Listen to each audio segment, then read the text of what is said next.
There are a lot of potential threats all around right now, and we aren't prepared for this as well as we should be. So in this video, let's talk about what those threats are and why we need to prepare more now than ever.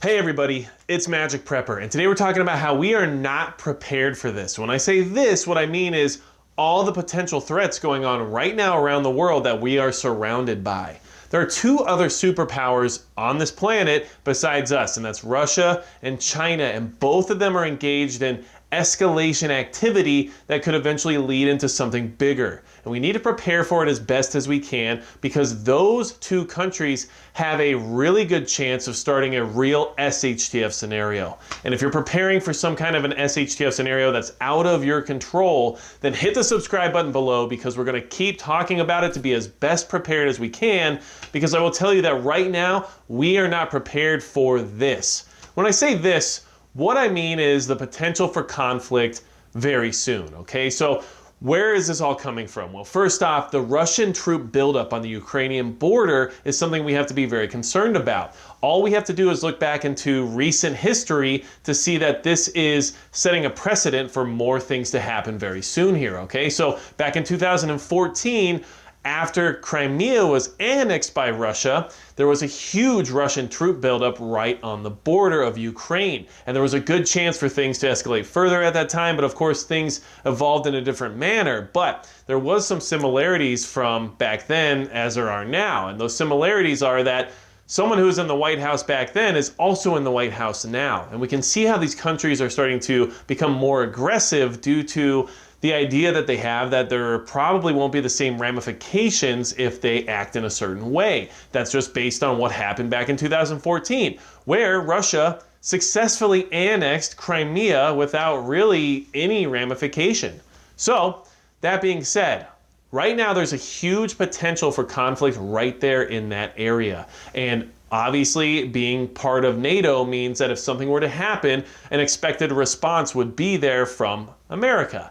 And if that response happens, it could lead into further conflict. So, very important to keep an eye on that. Now, Russia has also heavily expanded its presence in the Arctic, okay? So now they're above us. So first, let's look at the globe for a second. We're over in Ukraine and Russia on the border. That is in Europe, okay? Now we're talking about the Arctic, which is above us north of Canada, right? So Russia's all over the Arctic now. They're starting to build up military bases. They're starting to refurbish old bases that were up there, and they're starting to do a lot more weapons testing as well, okay? So they have some new weapons coming out that also should be a concern for us. This is another reason why we aren't prepared. When I say that, I don't just mean you and I mean as a country, we're just not necessarily prepared for all of this coming our way, okay? So one of those new weapons is the 3M22 Zircon, okay? And the Zircon can travel up to Mach 9, which is like 6,905 miles per hour,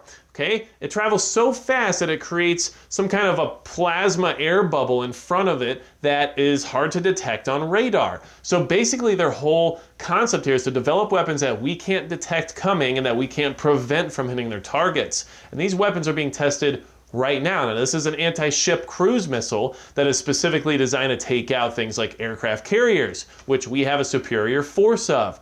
But it doesn't matter how many aircraft carriers you have if you can create a lot of missiles that those aircraft carriers can't defend themselves from. And that is the goal here. So keep in mind that just because it appears at times we have military superiority, we may not, just based on the weapon systems that are available, okay? They're also testing things like their Avangard missile, which is a nuclear-capable hypersonic missile that supposedly is able to travel up to 20 times the speed of sound. Now, that's extremely fast, okay? It's 15,345 miles per hour.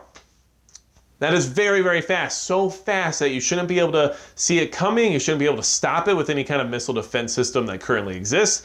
And there's just really no chance of getting this missile to not hit its target, or at least that's the intended purpose. And of course, it can have a nuclear payload. So this is another hypersonic missile that they have that is obviously a threat, and it's something we have to watch out for. But another one they're testing right now that is definitely concerning that you should be aware of, especially let's say if you live on The east or west coast is their Poseidon torpedo, okay? It is the Poseidon 2M39 torpedo. It's a stealth torpedo, extremely fast, that basically maneuvers itself to a coastline and has a nuclear multi-megaton payload. And its whole concept is that it gets through anti-torpedo defense systems below the surface and then hits the coastline with a nuclear explosion, basically creating radioactive waves and then making coastlines uninhabitable for decades.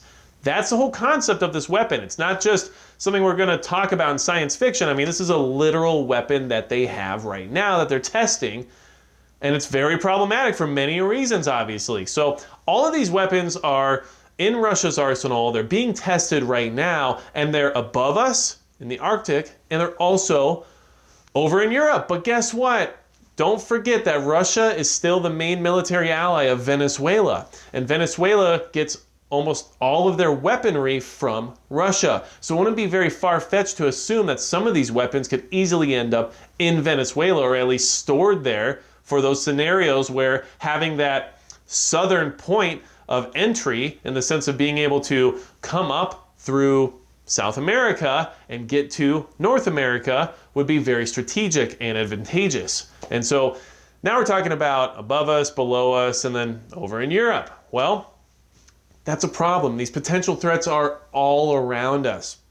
But there's still China. And don't forget, China has been encroaching in Taiwan airspace for a long time now. They keep pushing the boundaries, and they're saying that China's basically flying test drills throughout the Taiwanese Air Defense Identification Zone, okay, which is basically their area that they're claiming is their territory, and the same area that China claims they already own. But either way, every 3 days or so, they're flying drills and tests and bombers and jets and everything into this zone, which is a provocation. And it's basically China saying, what are you talking about? We own this, so of course we're going to just operate here. That's what we do.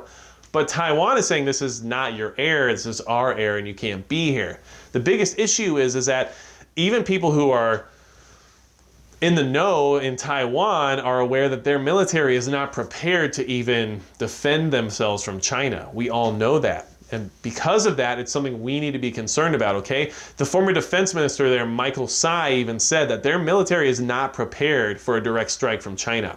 What does that mean? Okay, well, Taiwan has been an ally of the US for a long time. Ukraine has been an ally of the US for a long time. Now you have multiple scenarios on both sides of the world where if one country, one of the superpowers, China or Russia, decides to make a move on the country that they're targeting right now, which is Taiwan and Ukraine, well, what will we do? How will NATO respond in Ukraine? How will the US respond in Taiwan? What is going to happen? And how far-fetched is it, and how unreasonable would it be to assume that if one of those things were to occur, and we put a lot of our effort into figuring out how to combat that situation, how unreasonable would it be for the other country's situation to occur at the same time, saying, hey, now that they got that going on over there in Taiwan, let's invade Ukraine, because they cannot actually deal with both of those situations at the same exact time. And I think there's some reasonable belief there between those two superpowers that that's probably the case.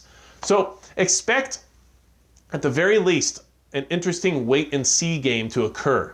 Because if one of those countries made that distraction a reality for the other, there's a good chance the other would make their move at that time, because we don't have the resources or the manpower that we used to have. And we definitely are stretching ourselves thinner and thinner by trying to deal with all of these problems. And those countries know they can test those boundaries further and further. And one day they're going to realize that maybe they can get away with it, like Russia did in 2014. Now it's probably going to happen again. And keep that in mind, that a lot of this is based on the situation we have here in our leadership. Now, the country of Taiwan, they have an issue that is similar to what happens here in America. And that issue is that if you are in Taiwan, you wouldn't expect or necessarily even assume that they were under a huge threat of conflict from China. The way the people operate there, and the way the military operates, and the way their country looks in the sense of just being a generalized vision of how a country should operate, doesn't seem like there's any fear or any concern about the idea of a foreign entity attacking and possibly invading at any moment, even though they have their air incursions on a regular basis. And even though China is definitely provocating the situation on a regular basis, the people there act like nothing is wrong and have full confidence in their government and their military to take care of them and take care of the situation if it was to arise, which of course we all know is not necessarily a good idea or a good plan. And especially when you know that there's actual threat coming your way from a country directly, it's an interesting way to live. And a lot of us here in this country do the same exact thing. We see all these things happening around the world. We see what's happening to our economy. We see what's happening in our own borders, okay? And then we just keep doing everything as usual because there's nothing to be worried about, because luckily for us and luckily for the rest of the world, the government will eventually step in and save the day and take care of all those problems that aren't really going to affect us, right? That is the mindset that not only we have, but other countries around the world have, and that is just the human condition. So keep that in mind, because regardless of how big the threat is and how imminent it is right on your doorstep, people still tend to act in this manner. And they go about their day to day without any concern about what's going on in the world around them. And that is something that you and I are going to try our best to not do, because we want to continue to prepare and we want to be ready for these situations. And unless we're aware of what's happening, it's hard to be prepared. Now, I know that somebody in the comments will say, well, how am I supposed to prepare for a Poseidon torpedo to nuke the coastline and hit me with a radioactive tsunami? That's a good question.